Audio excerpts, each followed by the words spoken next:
right, we are just into the new month, 3 days into the month of April, the year 2022.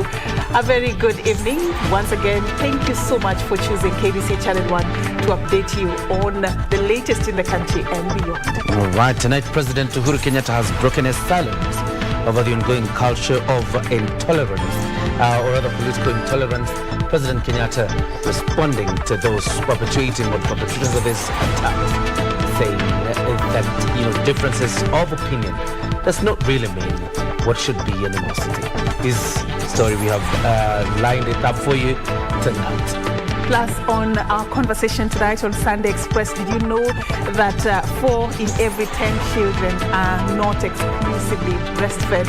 And of course, also 2 million children in Kenya are stunted. These are numbers that we will be seeking to break down and also to sort of address what impact they have on the overall growth of every child in our country. I'll be engaging Veronica Kirogo. She is the Director of Nutrition and Dietetic Services at the Ministry of Health on Sunday Express tonight. So do stay with us, but first, let's get the top stories.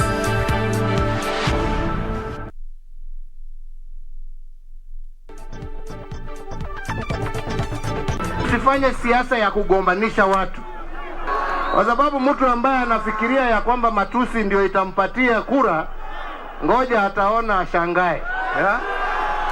Watu waombe kura kwa njia ya heshima na amani, si namna hiyo. President Uhuru Kenyatta calls for sobriety amid incidents of political intolerance. We have recorded our statements. We have given them all the information that they required. Raila attack. Western Gishu County Speaker and 2 legislators questioned by DCI. And the dry pumps. Motorists decry fuel shortage.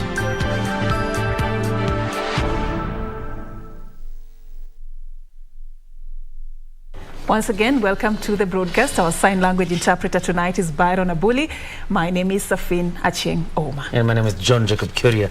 Welcome to the bulletin. President Uhuru Kenyatta has called for tolerance amongst political actors ahead of the August election. Reacting to last Friday's incident where ODM leader Raila Odinga's helicopter was pelted by stone-throwing youth, President Uhuru Kenyatta said political differences should not translate into animosity.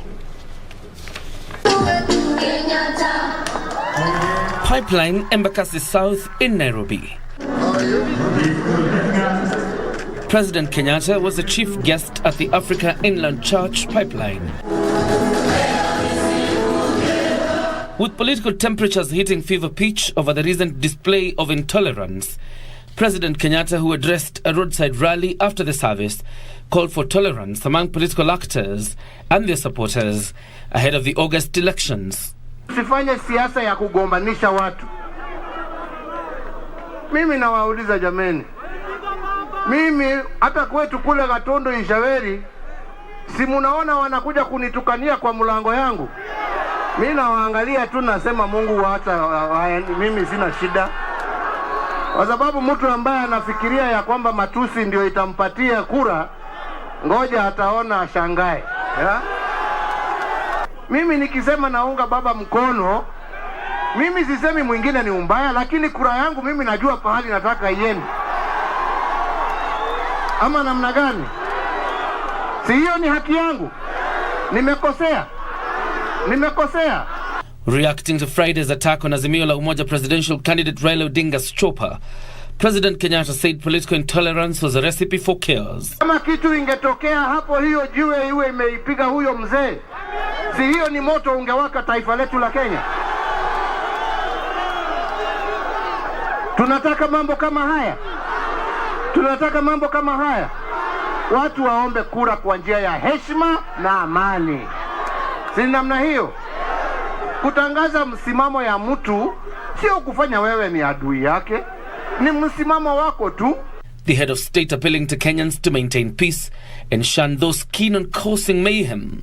Sasa jameni, jiulize, ukiwa wewe umechukua mawe ama umechukua panga kukatakata mwenzako, badala ya kugojea miaka 5 uweze urudie, wewe ni mtu ambaye amepotea. Umepotea. The president also sought to explain the current hardships that include the fuel shortage and the increased cost of living, blaming it on the current war between Russia and Ukraine. Fertilizer imepanda, bei ya mafuta imepanda, na pia kumekuwa hata shortage ya mafuta. Na waomba tuwaombee hawa wenzetu wawache hizo vita, kwa sababu wakuumia ni sisi. Wakuumia ni sisi, wananchi wa Afrika, Asia na kule kwingine ambao wanategemea hayo mafuta na mambo mengine kwa maendeleo yetu.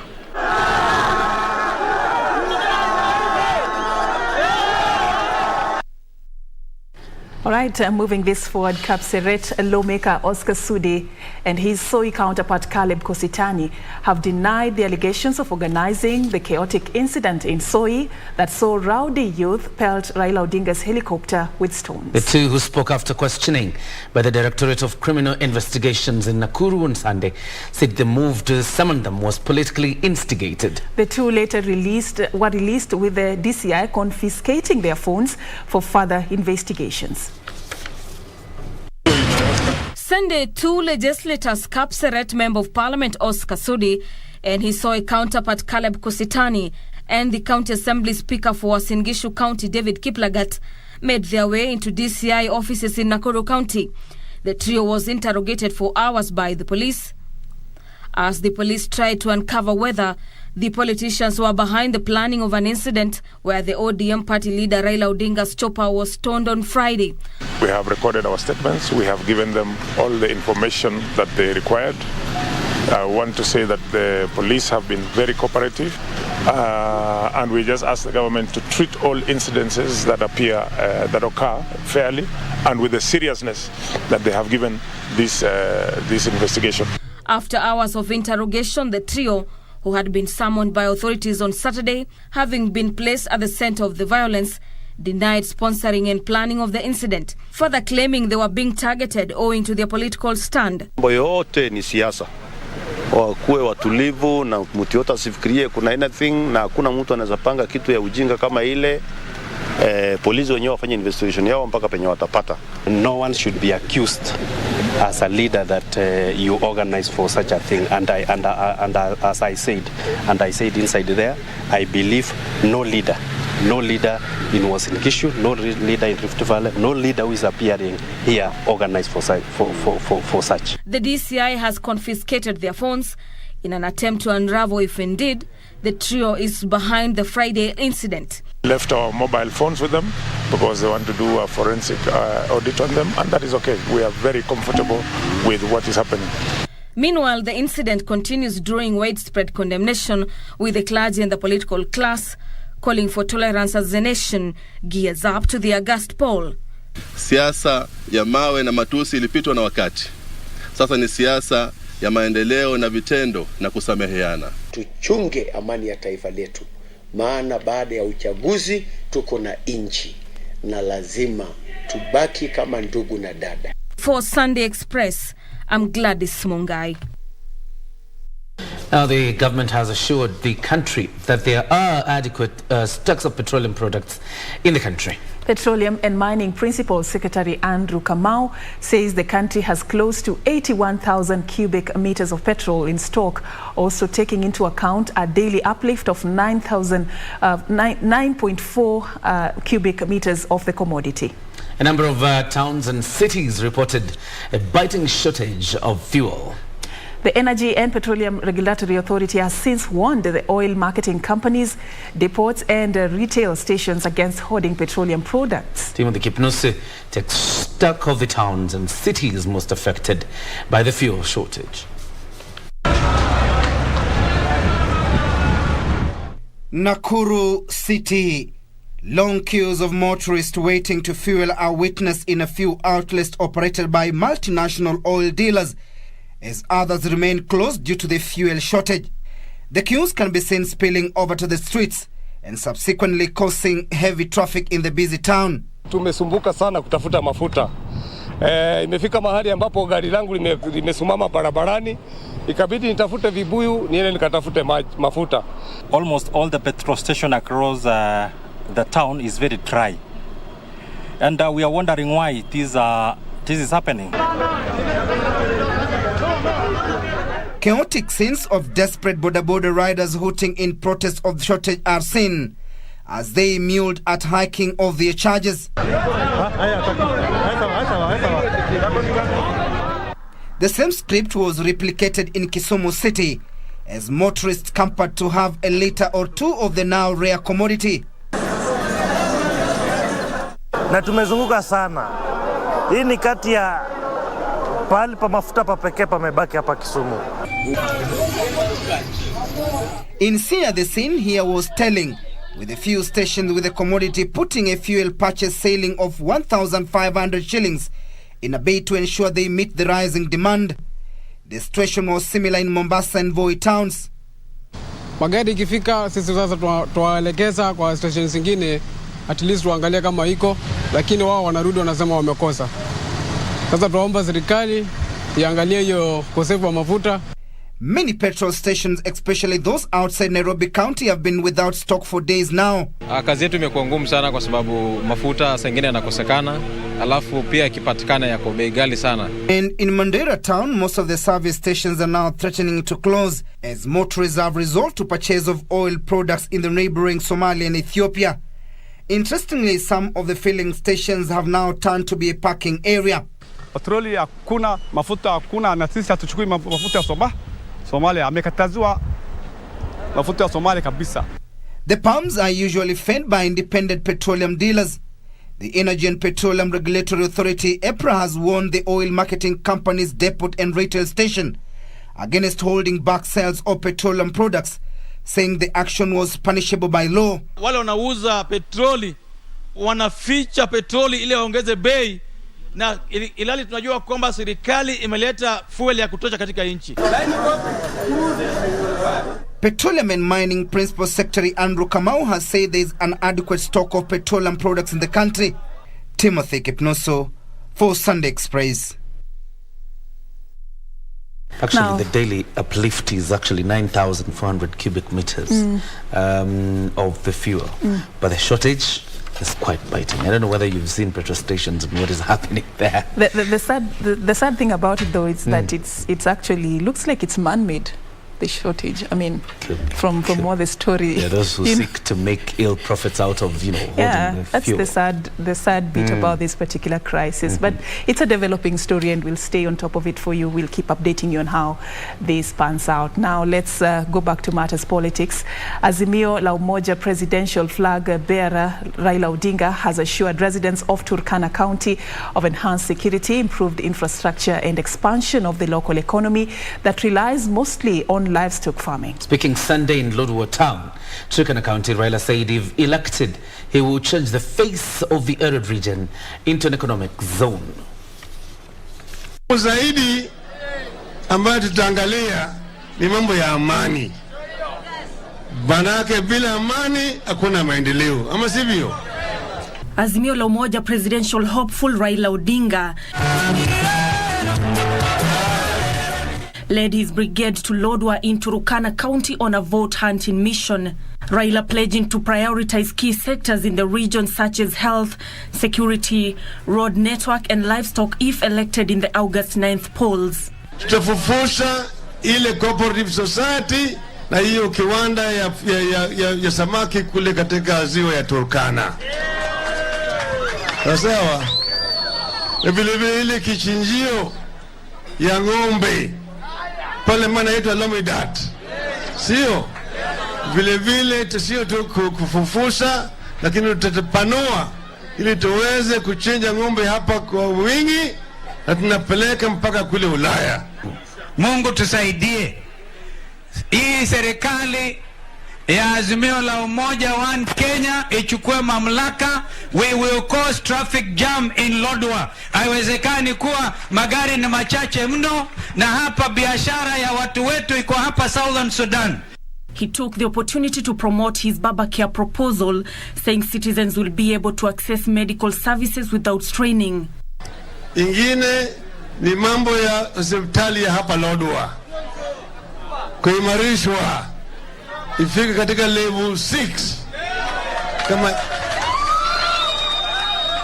kama ile ya Eldoret, sio ile. Hakuna haja ya wagonjwa kutoka hapa kwenda Eldoret, watatibiwa hapa Turkana, hapa Lodwar. Sawa.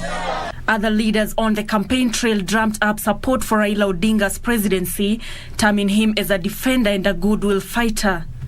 Raundi hii tarehe 9 mwezi wa 8 mutatokea kupatia Rais Raila Amolo Odinga kura. Watu tunaweza kuchagua president na tumepata mtu wa imani wa kuchagua president wa 5 na ndiye Raila Amolo Odinga. Kwa hivyo tukubaliane kwa kauli moja, tubadilishe Kenya, na kubadilisha ni kuchagua baba wa mabadiliko. Tukitaka kubadilisha ni kubadilisha na kuchagua watu wema kutoka kiti ya chini mpaka kiti ya wapi?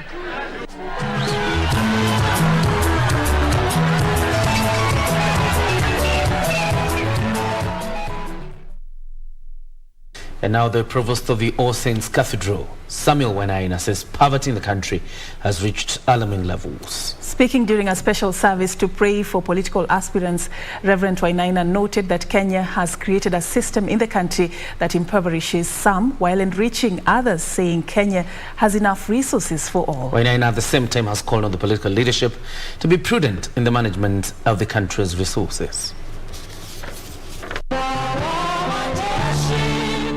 On Sunday at the All Saints Cathedral in Nairobi County, give our leaders and the candidates the wisdom to a special service was held to pray for political aspirants for the various political seats in the August elections. It is here that the All Saints Cathedral provost called on the church not to shy away from its role of identifying, supporting and eventually holding political leaders accountable to their actions. You identify someone, you encourage them, you support them, even if it's financially or otherwise. And once they become, we do what? We now hold them accountable. If you don't want to listen to a political aspirant, walk out, go. You're not forced to listen to anyone, but don't throw stones.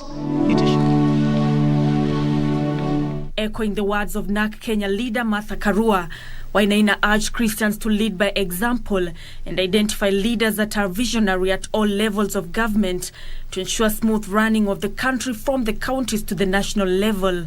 If you have a great president and you have a shoddy MCAs or members of parliament, or you will have a good president up there. But let me tell you, the services now that are devolved, people will continue to be poor. Wenaina further noted there is a widening gap between the rich and the poor, saying the level of desperation among Kenyans is worrying, saying this does not glorify God. We have created a system in this country that impoverishes some and enriches others. It is evil. This country has enough for each one of us to enjoy. Former President Mo used to say, siasa mbaya, maisha mbaya. Go forth and use your numerical power to elect people who fear God and who have integrity. Among aspirants present included presidential hopeful Ruben Kigame and Mwaura Wahiga. Nancy Okwari, Sunday Express.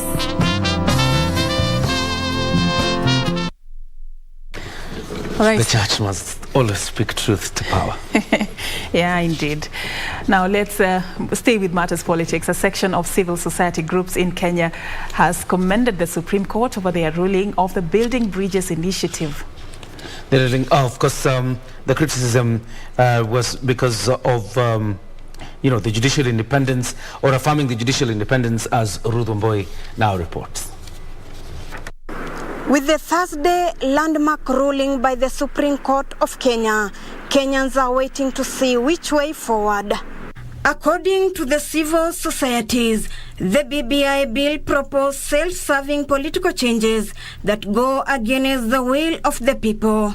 The decisions that have been made by the current leadership and also those that are in opposition to be able to push an initiative that is against the Constitution leaves Kenyans with doubt and also trust in the people that we are going to elect in the general election. It curtails abusive and excessive power of the state and non-state actors through the values and principles of good governance. We have seen amendments that watered down the post-independence constitution, the massive handles to the adoption and implementation of the current constitution from the 1990s to date. That is from the time of Moi. In Mombasa County, rivalry between Mombasa Women MP and her opponent Zamzam Mohamed, who want to dethrone her through the ODM ticket, continues to escalate with rigging claims in the just announced ODM polls. Very ready for nominations. Ndio maana nimesema tumetengeza posters, banners, tumebrand magari, tukijua tunaenda nomination tukitembea kila sehemu. Kwa hivyo venye board watakavyoamua ndivyo itakavyokuwa. Mimi nimekuwa ground and it's time yule mwenye yuko ground apewe haki yake. Wala asije kuwa favored na mtu yoyote. Elsewhere, former Kitui Governor Dr. Julius Malombe, who is attempting a comeback, has urged Wiper leader Kalonzo Musyoka to issue him with a direct ticket in the party primaries. They were told to subscribe to a card which was called KCHIC by paying 1,100, and they will be able to access all the facilities in this county without paying. Currently,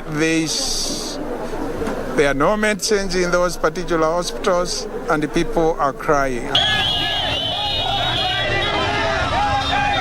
On the same note, former Nairobi Governor Dr. Evans Kidero makes a comeback as independent candidate to vie for the Homa Bay gubernatorial position. Kidero was among the political bigwigs who had their nomination funds refunded by ODM party after giving a direct gubernatorial nomination ticket to the outgoing woman representative Gladys Wanga.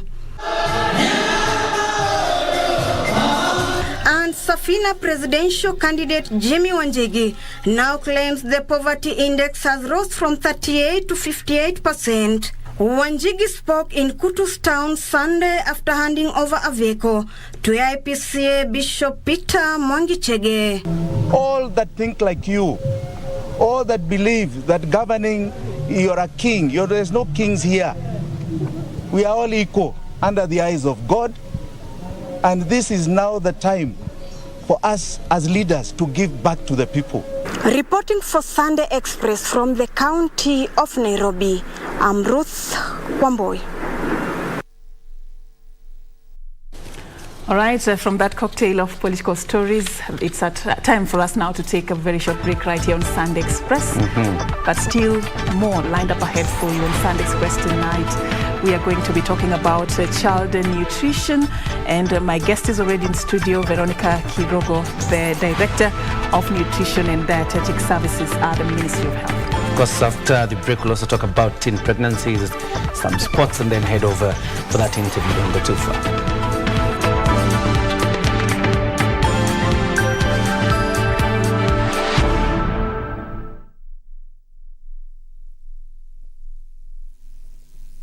Nilipimwa hospitalini, kabainika nilikuwa na TB. Nilianza matibabu ya TB mara moja.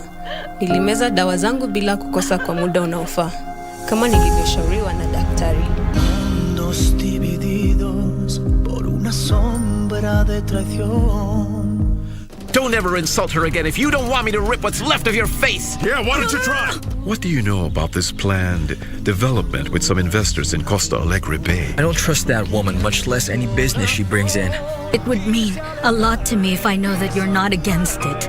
Pata matibabu bila malipo katika hospitali zote za umma. Tujijali, tumalize TB. Ujumbe huu umeletwa kwako na Wizara ya Afya na washirika wake. If you missed the developing story of the multi-billion border transport subsector, here is your chance to catch the full story. The KBC special report on the Boda Boda, the good, the bad and the ugly story will run again this Sunday from 10 p.m. Don't miss the Boda Boda story, the story of our time, right here on Channel 1. Mwongo mmoja umekamilika. Twarejea kwa udi na uvumba. Kwa vishindo si haba. Nderemo na vifijo. Tulia tuli. Maana mambo si kama kawaida tena. Kwani kupitia runinga yako ya KBC ushapata tarehe. Vitimbi kila Jumatatu jioni saa 1:35. Usikose.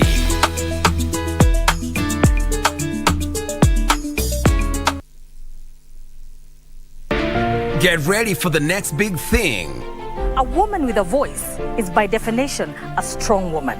So we need to start bringing out the profession in a woman. When we demonstrate, they will come when we've been tear gassed, not when we want to pass the message. The Dada's Show is back, a show where women get to be themselves and discuss real issues. She cannot allow other women to come in the same space because she's getting different privileges from men. So akiona mwanamke, I go like, this is a competitor. This being an election year, we have given an opportunity to women to express themselves and share their expectations during this critical moment in our country. The issue of corruption and how it has impacted women and children in this country. Create jobs for the informal sector, create jobs for the youth who leave the universities. Hatutaki bora uongozi, tunataka uongozi bora. Keep your heels, head and standards high. Dadas, coming soon.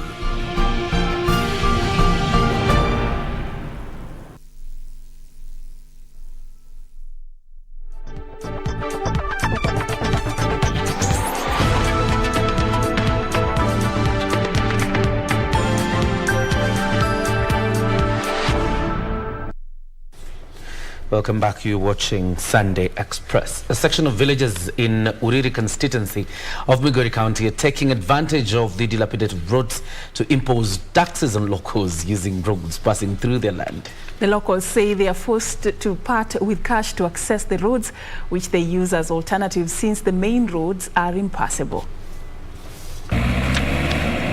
Kabwana village in Uriri, Migori County.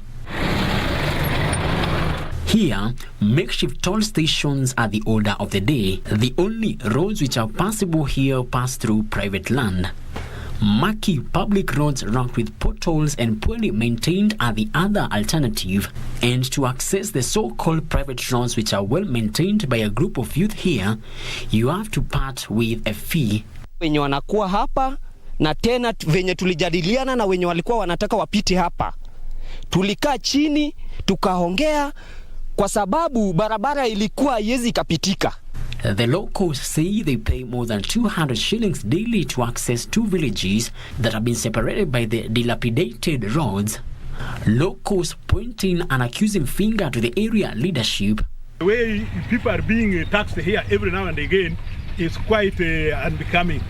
Hence, we have got our area MP, whereby this road is purely meant for him. That is the junction from Kabwana up to Ongeto, and even proceed up to Timlichoenga. All the time, even during the drought, this place used to have a lot of water here, and we don't know how those water are coming about. And until the main rural roads are rehabilitated, the locals here will continue paying the self-imposed taxes, or they alternatively wade through the murky waters in the name of public roads. Saizi tunaomba serikali, mwenye anatulinda, tafadhali, hatutaki uchochezi yoyote na tutaki tatizo lolote na wenye ardhi huu. Tunataka barabara itengenezwe na hao wote wapite. Frederick Muki for Sunday Express. Now on to news across the counties. Before we get to the counties though, that's a very innovative way of making money in Migori County. I mean, absolutely, because you think they're providing a solution, but then again, for your convenience, you have to pay for it. Yeah, it's my private land. So. But the government, the county government or the government, whichever it really needs body, to it really needs to do something in that particular section of the country.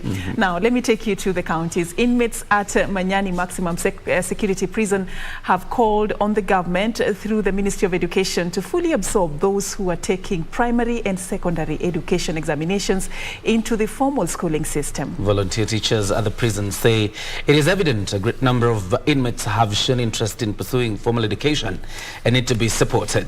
This and other stories in our county news wrap. Speaking during the 2021 results celebration at Manyani Prison, volunteering teaching fraternity called for construction of classrooms for inmate students and refresher courses for inmate tutors in the prison. Manyani Prison emerged one of the best performing with a mean score of 311, with top candidate emerging with 401 marks in the 2021 KCPE. Kama umetupatia opportunity ya kuweza kuendelea na kufanya masomo kama hatujafanya huko nje, na wameamua kusupport kwa moyo wao wote. Nafasi ikipatikana ya kwamba resources zinatakana katika shule, anything yenye inakuwa probative value kwa mwanafunzi iweze kuwa available, iweze kupatikana. We believe that with the better facilities or with more resource being pumped into this area, we can be able to make better citizens from the prisons. A group of Catholic women from Igembe North Sub-County have come together to give back to the less fortunate members of their community. According to Catholic Sister Maria Catherine, the leader of the group said some of those in need are the elderly and those living with disability, noting most community members have forgotten about them. Na ilitubindi tutie nguvu kabisa, tuone tumeondoa hizi pusa kwa watu wetu. Ndio tukapanga kama hiki kikundi tusaidie watu wetu. Elsewhere, leaders drawn from Thika have called for equal opportunities in Form 1 selection, saying private school students should be treated equally like their counterparts in public schools. Speaking in Thika during the closure of a 3-day private school teachers training on the newly introduced competence-based curriculum, the leaders decried what they termed as discrimination of their students, who they said are often sent to far-flanked regions instead of being accommodated to schools of their choice. I don't see why a student from Kiambu is sent to Marrar and then a student from Marrar is sent to Kiambu. I don't understand the logistics behind. Can we, if it is Marrar and they need good schools, there is devolved funds. Let us build those schools. Let us make them to be national at the local levels. It is possible. But not this issue of now sending Kiambu goes to Kirifi to wherever. That one, as an educationist, I want to say it has very negative impact to our students. Finally, the top candidate in Busia County says she wants to pursue her dream of becoming an astronomer. Esther Aroche, a former pupil of St. Teresa Busia Girls Primary School, who scored 423 marks in KCPE, is calling on well-wishers to support her secondary education. Beatrice Getonyenge-Tich, Sunday Express.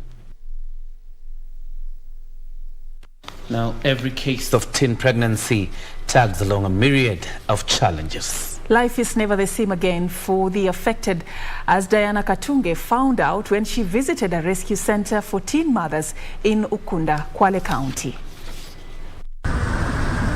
Behind this wall lies a safe haven for a girl child. As these kids do their things, they are oblivious of why they have to live with their parents in this enclosed place. Welcome to Kebene Children's Home in Ukunda, Kwale County. We have the Kebene Children's Home where we usually rescue the small kids, the vulnerable. So during our field visit, when we were going to the family to rescue those kids, it's when we found out that we also, there are young teenage girls who are pregnant. 15-year-old Sophia Pema, not her real name, narrates how her biological father defiled her and made her pregnant. She has since given birth. Sasa walipoolewa wale dada yangu mwenye alimaliza class 8, nikabaki mimi hapo nyumbani. Sasa mimi ndio nilikuwa mkubwa hapo. Akawa sasa ananitishia tu maisha huyo baba. Anatishia maisha kusema kwa mimi nikikufanya haya mambo usiende kusema, niko ukisema nitakuua hapo hapo. Pema's father eventually went for her from the sister's place, but on their way back, father turned against daughter. Hiyo siku nikaenda shule asubuhi, nikatoroka tena nikaenda kwa dada yangu. Akaja kunichukua tena usiku saa 5. Ninaenda nyumbani na njia yenyewe ni msitu. Sarah Charo, not her real name, is 16 years old and has been in this home for 2 months now. Niko na mvulana mwingine akamwambia dada yangu, ile dada yako nilimpenda. Ndio kuja nyumbani akanambia mvulana sikumpenda.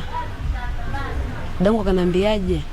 Ani mkubali tu akusaidia, unajua vile nyumbani tuaishi. Being a minor, Sarah could not tell why her body was behaving differently. Nikamwambia aunti yangu mwingine, kulikuwa na aunti hapo. Kwanza nikuje mpaka leo sioni period. Akanambiaje? Kesho tutaenda kupima. Akaenda kupima nikapatikana na mimba. Kwale County is among counties hard hit by rising cases of teenage pregnancies. According to the government of Kwale Children Officer Dominic Kasamba, 152 cases of teen pregnancies were recorded in the first quarter of 2022. As teenage pregnancies continue to threaten many girls, not only in Kwale County, but also worldwide, now stakeholders are stepping in to intervene in the young girls' dreams.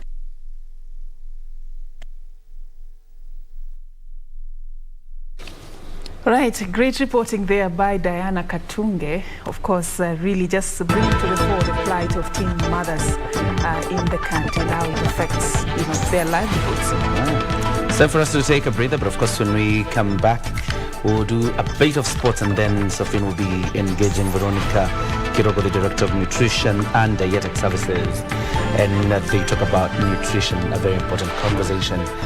Don't miss it. Yeah, true. Do stay for that and much more. The sports is also coming your way shortly as we take a break now.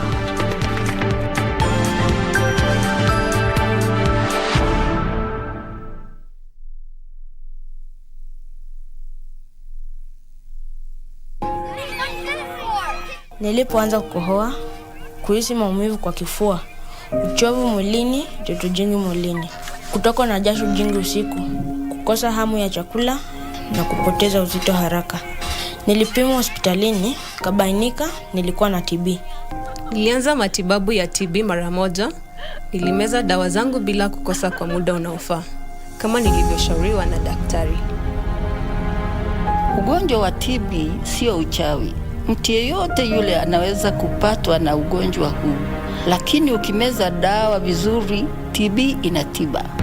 Nilitibiwa TB, nikapona na niko sawa. TB inatiba. Pata matibabu bila malipo katika hospitali zote za umma. Tujijali, tumalize TB. Ujumbe huu umeletwa kwako na Wizara ya Afya na washirika wake.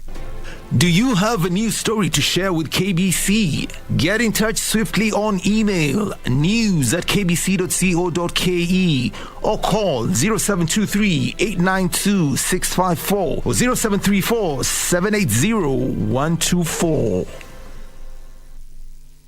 If you missed the developing story of the multi-billion border transport subsector, here is your chance to catch the full story. The KBC special report on the border, the good, the bad and the ugly story will run again this Sunday from 10 p.m. Don't miss the border story, the story of our time, right here on Channel 1.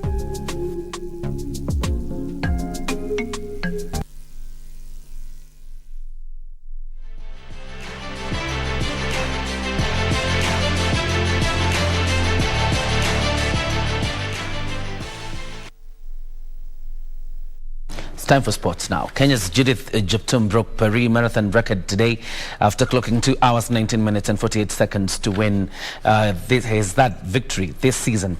After winning this year's race, the 2021 Abu Dhabi marathon winner slashed the previous course record of 2 hours, 20 minutes and 55 seconds set by Purity Rinuripo of Kenya in 2017. Fantu Jimo of Ethiopia was second, more than 3 minutes behind Jeptum. Her compatriot Besu Sado completed the podium. Ethiopia's Deso Gelmisa won the men's title in 2 hours, 5 minutes and 7 seconds. Meanwhile, Kenya's Margaret Chelimo Kipkemoi clocked 1 hour, 5 minutes and 26 seconds to emerge victorious in the 2022 Barcelona half marathon. Ethiopia's Gele Yelemayehu and Asnakash Awoke finished second and third respectively. Kenya's Elvis Chiboy finished third in the men's race behind Haftu Teklu and Chala, that is Chala Regasa, both from Ethiopia.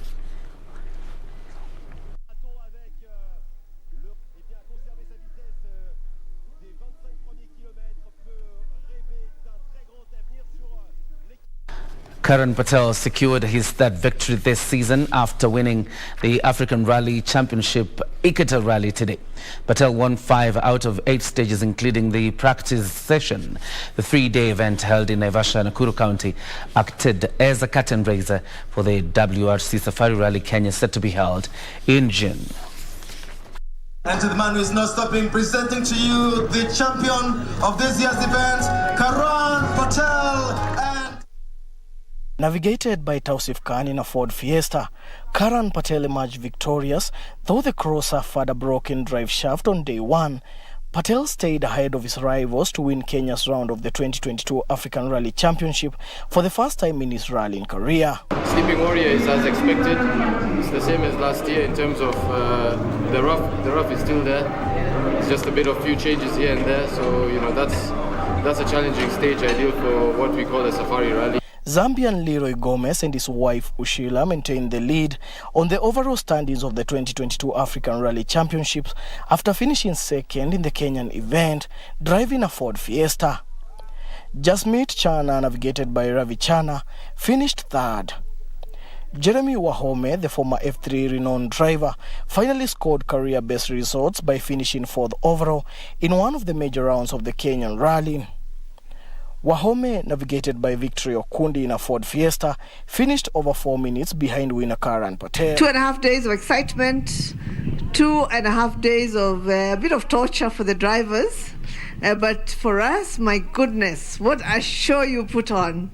We enjoyed it thoroughly. Kutokana na sababu ambazo wajua tena mambo na magari, mambo mengi yalifanyika, sio wote walimaliza, lakini mmoja wetu ambaye ni member wa Lioness aliweza kumaliza mbio hizi za ARC. It was important for us to come here today and support the event, which is beautifully organized, and to support our Lioness sister, Maxine Wahome, who did extraordinarily well today. The event acted as a curtain raiser for the upcoming WRC Rally Championship set to take place in June. With the ARC Equator Rally coming to an end today, all eyes now shifts to the WRC Rally Championship set for June. For Sunday Express, I'm Daniel Mwendwa. Ida Salima Germain scored 422 marks in the 2021 KCPE exams, 6 marks less than the best student countrywide, and she attributes her success to hard work and the game of chess. Ida Germain has been a chess player for just over 2 years, but she is yet to compete in a major tournament both nationally and internationally. Here is a short story of a 14-year-old who wants to join the Kenya High School. Born in a family of 3 children, Ida Salima is the second-born girl of Fred and Lillian Lukoye, parents who have done their best to see their kids shine. And one of those shining moments came when Ida Germain scored 422 marks in the just concluded KCPE exams, attributing her success to the game of chess. It's mom who introduced me to chess. She just started talking about it and I just wanted to engage myself with it, so I asked her to show me some tutorials on the YouTube. So I started teaching myself from there, and I was now able to play chess. Ida believes that since she started playing the sport, her thinking has improved immensely, and she is now targeting to play the game at the highest possible level. It was her mother Lilian Lukoye who, in her childhood, never got a chance to compete in sports that introduced her to the game, bit by bit learning online. I realized that chess sharpens the brain, and I already knew my child had good brains. So I was looking for a sport that will sharpen it more. Ida's mother believes that sports and education can go hand in hand. That's why I encourage the government to equip the primary school and even the secondary schools, because children have so many talents that are not supported at school. Ida hopes to join the Kenya High School in Nairobi, and as much as she also wants to excel in school, she will not quit playing. Whenever you grow up, there has to be something, a new role that is added to you, and I've taken this chess game as my new role, and I'm willing to, whenever I grow up, I'll make sure that it is a part of my life, because I'm the one who wanted to engage myself with the game. The 14-year-old is proud of her achievements and will soon be competing in the local tournaments, especially school events. Sometimes people just need to have fun. Barclay Feather, Sunday Express.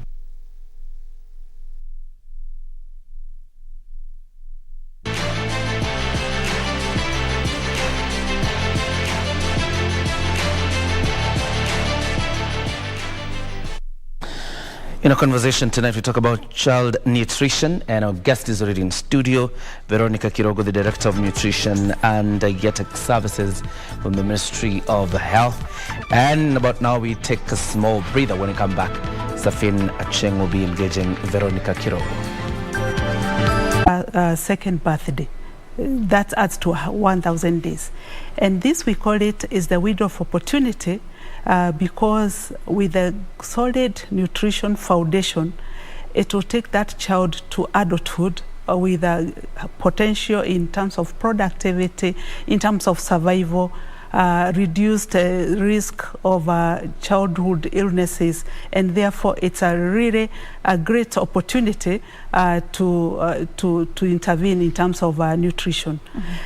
In fact, when you look at the first 2 years, when a child is undernourished and gets to a situation which we call stunting, which is short for the age, and this stunting, even if it's short for the age, it's physically and cognitively. So when you see a child who is stunted, it means even in terms of intellectual capacity, it's also stunted. In fact, stunting is such a is such a bad thing in terms of child productivity when they grow up. And most of these of the changes, when one is stunted, they are irreversible. Mm.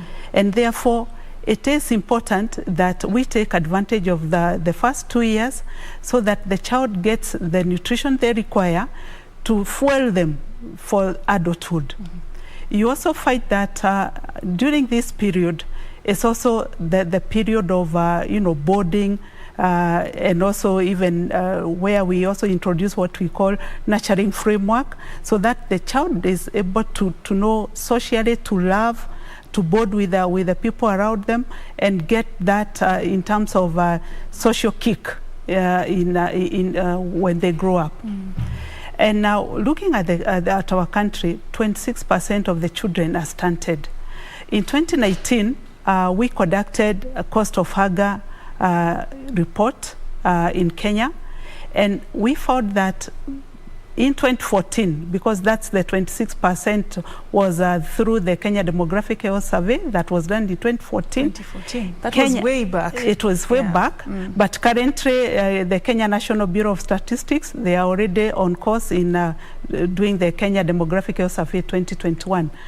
So as a country, because of that stunting, we are losing 374 billion shillings per year because of child stunting. And these are costs due to health-related cost, education cost, and productivity cost. Because when a child is stunted or undernourished, they fall sick more often, so they have to go seek for health care.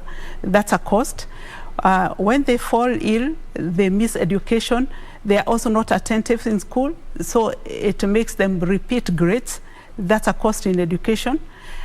When they grow to adulthood, their productivity is diminished compared to a child who is not undernourished. All right. We could be having this conversation and assuming that each and every person understands when you're talking about child nutrition, what it takes to achieve that. Probably it's also good for you to also tell a parent who is watching or a caregiver who is watching, what does it take to achieve, that substantial nutrition for your young one? What is it that is required? Is it food? Is it the general care that you give the child? What is it exactly? Thank you. When it comes to infant and young child feeding, we normally follow guidelines given by the World Health Organization and UNICEF. And the recommendation is that a child should be initiated to breastfeeding within 1 hour of birth. And that's why in our maternity facility, there is breastfeeding counseling so that mothers can be able to attain that. Then that infant should be exclusively breastfed for the first 6 months. Nothing else apart from breast milk. Not even water. Not even water, because the breast milk is well balanced. It has enough water, it has all the nutrients that the child requires in the first 6 months. After the 6 months, we go into a period we call complementary feeding period. And here is where you introduce nutritionally adequate food to the young child and continue breastfeeding until the child is 2 years or beyond. And then after that, we now get into the feeding of the other 5, where we say that that child should be able to receive at least 4 food groups out of the 7 that are there. That's the diversity. But you find that in Kenya, when it comes to diet diversity for the young children, only 22% receive what we call agriculture, social protection, to work together in order to eliminate malnutrition in the country. All right. Well, something pivotal that you also mentioned earlier as part of the overall well-being of a child is the social aspect of it, which a majority of parents are finding hard to achieve, especially now that you have to run around trying to make money to fulfill your obligations. But something fundamental you're saying there, even the social aspect of just bonding with your child, creating time for them, is also good for how you bring them up, right? I want to find out whether this symposium that was just concluded, what were the key take-homes, and do they in any aspect seek to address some of the fundamental challenges that you have raised that cause malnutrition among our children? Thank you, Safi. The symposium, why did we hold it? You find that there's a gap between research or academia and the policy and implementation. And therefore, we wanted this symposium to be a platform for sharing researches, especially focusing on complementary feeding. And you would be amazed because we received about 68 abstracts, and out of those 60 qualified for presentation, and we had 36 that were presented orally, and 24 were presented in poster form. And from this abstract, they were cutting across the system. And that's why we are talking about system approach in addressing malnutrition. We had from food system, we had from the health system, social protection system, wash system, and education system. And therefore, as a nutrition sector sat during the symposium, we were able to get quite good researches that can inform policy or programming in maternal and infant and young child nutrition. One of the take-home was that we need to strengthen the multi-sectoral coordination of these sectors that are addressing child malnutrition. The other one is that as nutritionists, we need to change our mindset so that we are tackling household. When we are going to the household, we are tackling diverse actions that all together will be able to influence nutrition status, not just of the child, but also of the mothers and the other household members. We also looked at currently there's a declining donor funding for nutrition activities, and therefore we need now to think quickly, how then do we transit to domestic resourced funding of the nutrition intervention. We looked at one case that was presented, a very good approach, match funding, where the donor put a shilling and the government put a shilling, depending on the proportionality that is discussed. And this will, in the long run, ensure that the government is able to fund a nutrition program even as the donor pull out. All right, those were beautiful take-homes, but we hope that they will not gather dust, the papers that were presented, that it will actually... The use of breast milk substitute. And that's why it say where necessary, proper use is what is advised. Therefore, if a child, if let's say a mother dies on childbirth, then the doctor will be able to prescribe, if it is the infant formula, or if there's a donated human milk, available, that is the next option of feeding those children. But in terms of you said about if you have to go to work. Right now, we are actually teaching mothers how to express breast milk, store it so that when they're out of work, the baby can be fed. All right, I wish we had more time for this conversation, but as a parting shot, the feeding bottles are not banned. At least let's give some hope to our parents out there. They are not banned. They are not banned, but come 30th May, what the feeding bottles